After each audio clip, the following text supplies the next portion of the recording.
C'est un feuilleton qui tient en haleine le monde du football depuis des mois maintenant. L'avenir de Kylian Mbappé.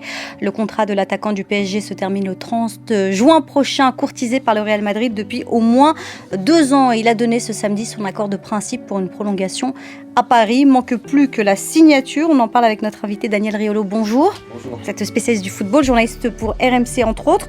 Alors sportivement parlant, le Real Madrid reste le plus grand club du monde actuellement. Comment vous expliquez le choix de Kylian Mbappé ? Parce que peut-être qu'on est entré dans une nouvelle dimension et que Mbappé sera un petit peu plus que l'attaquant du Paris Saint-Germain. Il y a beaucoup d'argent dans la négociation, mais il y en aurait eu également beaucoup au Real Madrid. Alors certainement que le Paris Saint-Germain en a mis plus, mais le PSG n'a pas mis que ça. Le PSG a peut-être mis quelque chose que le Real Madrid n'était pas prêt à céder, à savoir le pouvoir. Le Real est un club où les joueurs n'ont pas le pouvoir, l'institution est forte. Ils se sont toujours rangés derrière leur président. Et pour le séduire définitivement, je pense que les dirigeants du Paris Saint-Germain lui ont dit que ça allait être lui le patron et qu'il serait consulté au moment des décisions sportives. Et puis il y a également cette histoire de contrat et de droit à l'image. On a vu à quel point Mbappé était attaché à ça au moment justement de la polémique qui est toujours ouverte entre lui et le président de la Fédération française de football autour des contrats d'image qui lient la Fédération française et les joueurs. Mbappé a ouvert une discussion qui n'avait jamais existé auparavant, à savoir que des joueurs peuvent décider de faire de la pub ou non, alors que les contrats ont été signés par la 3F.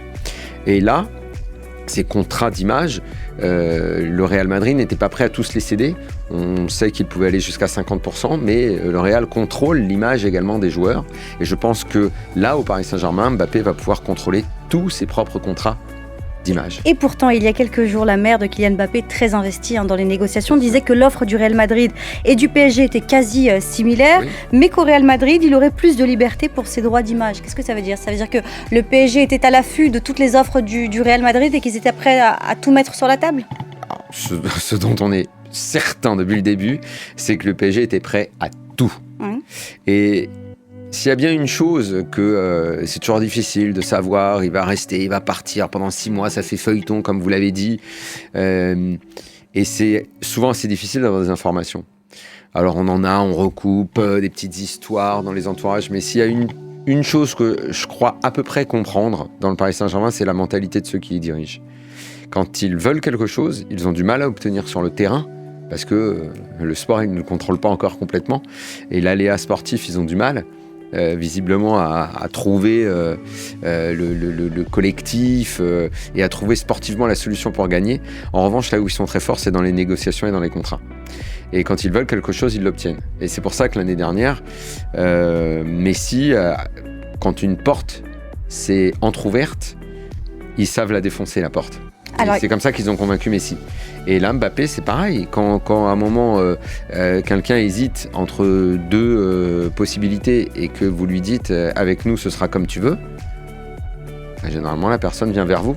Et pour ça, ils sont très très forts. Ils savent le faire. Il y a une réaction qui a fait beaucoup de bruit aujourd'hui, celle du président de la Liga. On va la voir peut-être à l'image, qui parle d'une insulte au football. Alors, avant de parler de la dimension financière, c'est devenu une habitude, il faut le dire, Daniel Riolo, presque une marque de fabrique. Kylian Mbappé fait attendre. Vous comprenez l'agacement, vous, du président de la Liga et peut-être aussi des supporters du Real qui se disent, voyez, c'est comme si on avait l'impression de se faire draguer, puis au final, il ne se passait rien.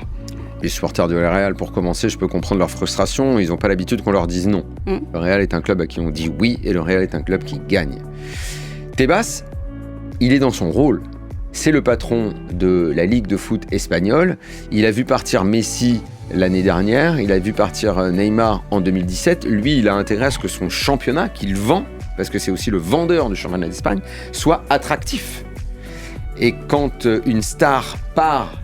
Ronaldo est également parti il y a 2 ans du Real. Quand une star part, il faut qu'il y en ait qui viennent. Ils ont pensé à un moment, il n'y a pas beaucoup de stars en ce moment vraiment dans le foot qui se détachent, mais il y en a une, le Norvégien Haaland.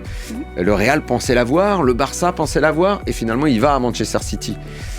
Et là, probablement, même plus que probablement, le Real et Tebas attendaient Mbappé au Real pour vendre la Liga, pour donner du relief et pour mettre un coup de projecteur sur ce championnat. Eh bien, il ne vient pas. Donc lui, il est dans son rôle de s'élever contre ça. d'hurler contre ça et de dire effectivement c'est pas normal parce que le Paris Saint-Germain a des moyens que les autres clubs n'ont pas. Et si on doit être totalement objectif, si on passe sur la colère et sur sa frustration et certains de ses arguments qui sont fallacieux, sur celui en revanche qui est de dire que le Paris Saint-Germain explose toutes les règles d'un fair play financier qui n'existe plus et que effectivement le PSG ne répond de rien au niveau de ses finances, là-dessus il a raison. Il y a une sorte de distorsion de concurrence dont a profité en son temps le Real dans les années 2000, quand ils avaient créé le Real des Galactiques. Ils pouvaient attirer qui ils voulaient parce qu'il y avait des lois en Espagne qui favorisaient l'arrivée des étrangers, des lois fiscales. Il est arrivé que des gouvernements dans le football prennent des mesures pour favoriser l'expansion du football, parce que c'est également important pour l'économie d'un pays. Le foot, c'est pas qu'une affaire de 22 gars qui courent sur un terrain. Et là, oui, la mauvaise, mais il a quand même raison sur le point que oui, aujourd'hui, il y a un problème parce que les clubs États sont des puits sans fond. Alors justement, vous parlez de puissance, le fait de prendre part aux discussions, le fait de donner son avis à 23 ans à peine, le fait de discuter directement avec Emmanuel Macron, Nicolas Sarkozy, c'est pas commun, est-ce que c'est déjà arrivé dans l'histoire du football ? C'est rare, mais oui, l'exemple le plus flagrant, c'est celui dans les années 70 de Pelé, que le gouvernement brésilien ne voulait absolument pas voir partir, parce que c'était un joyau, c'était comme un monument dans un pays. En France, il y a la Tour Eiffel, et bien au Brésil, il y avait Pelé. Et les Américains voulaient le recruter pour l'expansion du football aux États-Unis. C'est pas un sport populaire aux États-Unis, le foot. Et le gouvernement ne voulait absolument pas le laisser partir. Et il a fallu que Henry Kissinger en personne s'en mêle. Immense diplomate. Exactement. Et il est intervenu auprès du gouvernement brésilien pour que Pelé puisse venir jouer. À l'époque, c'était à New York. On a souvent vu en plus Kylian Mbappé exprimer son admiration justement pour Pelé. Peut-être qu'il s'en inspire aussi pour l'aspect diplomatique à voir dans les prochaines années.